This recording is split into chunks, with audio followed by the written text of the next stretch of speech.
الحمدللہ وکفا والسلام علی عبادہ الذین اصطفیٰ اما بعد فاعوذ باللہ من الشیطان الرجیم بسم اللہ الرحمن الرحیم۔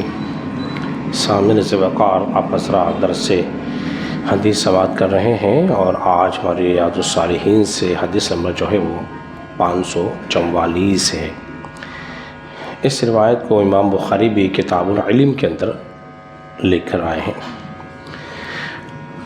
حضرت سیدنا عبداللہ بن مسعود رضی اللہ تعالیٰ عنہ سے روایت ہے، وہ فرماتے ہیں کہ نبی کریم صلی اللہ علیہ وسلم نے ارشاد فرمایا،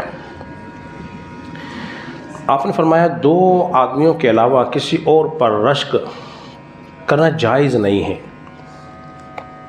دو آدمی ہوں جن پر رشک جو ہے وہ کیا جا سکتا ہے۔ پہلا شخص تو وہ ہے کہ جسے اللہ نے مال دیا اور اس نے اس مال کو اللہ کی راہ میں خرچ کیا، اور دوسرا وہ ہے کہ جسے اللہ تبارک و تعالیٰ نے علم عطا کیا اور وہ اپنے علم کے مطابق اس علم کی روشنی میں صحیح فیصلہ کرتا ہے۔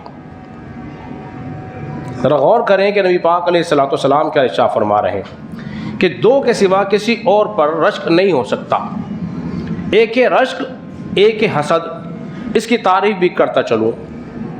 حسد تو اسے کہتے ہیں جیسے کوئی نعمت کسی کے پاس ہو اور وہ یہ دعا کرے، اس کی یہ چاہت ہو وہ نعمت اسے چھین کے میرے پاس آ جائے، یہ حسد ہے۔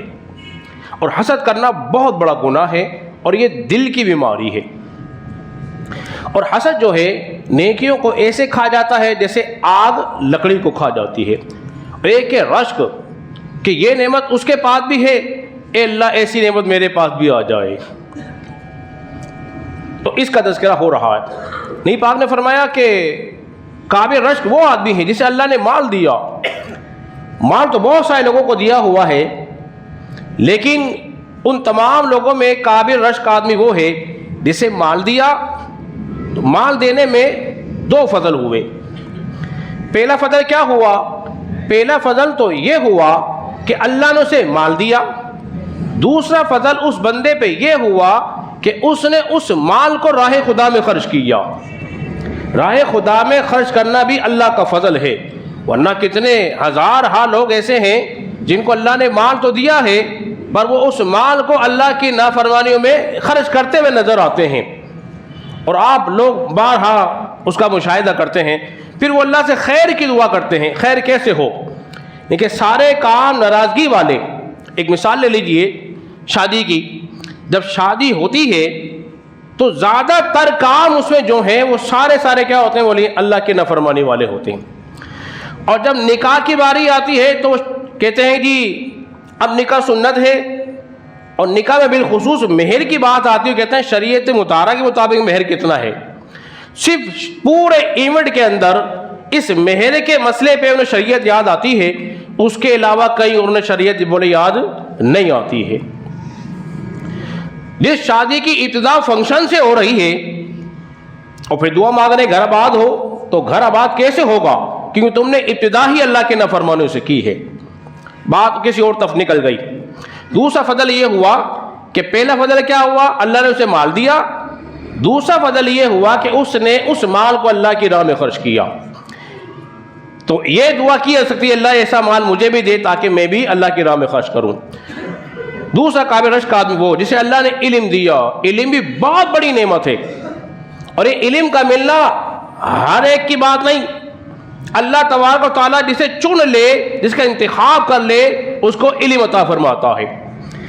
احادیث بخاری کے اندر موجود ہے، نبی کریم صلی اللہ علیہ وسلم نے ارشاد فرمایا، اللہ جس کے ساتھ بھلائی کا ارادہ کرتا ہے اس کو دین کی سمجھ بوجھ عطا فرما دیتا ہے، پھر وہ اس علم کے مطابق صحیح فیصلہ کرتا ہے، اس علم کی روشنی میں کہ یہ واقعی صحیح ہو رہا ہے کہ غلط ہو رہا ہے۔ اسے کہتے ہیں حکمت، تدبر، غور و فکر کر کے وہ فیصلہ کرتا ہے۔ تو لہذا علم کی بڑی فضیلت ہے مال کے مقابلے میں۔ دیکھیے نبی پاک علیہ الصلوۃ والسلام مسیح میں تشریف لائے، دو طبقے موجود تھے مسجد کے اندر. ایک طبقہ تو وہ تھا صحابہ کا جو ذکر اللہ کر رہے تھے بیٹھ کے, اللہ کی باتیں, اللہ اللہ کر رہے تھے, نوافل پڑھ رہے ہیں, ذکر اللہ مشغول ہیں. ایک طبقہ وہ تھا جو علم دین سکھا رہا تھا. دونوں خیر کے کام تھے, ایک اللہ اللہ کر رہے ہیں اور دوسرا علم دین سکھا رہے ہیں. رسول اللہ صلی اللہ علیہ وسلم نے جب دیکھا تو حضور نے کہاں تشریف رکھی, کہاں تشریف لے گئے, جہاں علم دین سکھایا جا رہا تھا. تو علم دین کی صحبت میں بیٹھنا رسول اللہ کا طریقہ ہے. اسی لیے عابد کی ساری رات کی عبادت سے عالم کی چند لمحے کی صحبت جو ہے افضل و اعلیٰ ہے, کیونکہ انسان کو سیکھنے کا موقع ملتا ہے, پھر سیکھنے کے بعد عمل کا موقع ملتا ہے. کیونکہ اگر ایسا علم جو اس کو نفع نہ دے وہ علم بیکار ہے. تو جب بھی دعا کریں اللہ ایسا مجھے علم دے جو میری نفع بخش ہو, نفع بخش ہو, اور جو علم نفع بخش نہ ہو پھر وہ ہمارے نقصان دہ ہوگا. اللہ رب العزت کی بارگاہ میں دعا کریں کہ اللہ تبارک و تعالی ہم سب کو سمجھنے اور عمل پیرا ہونے کی توفیق عطا فرمائے.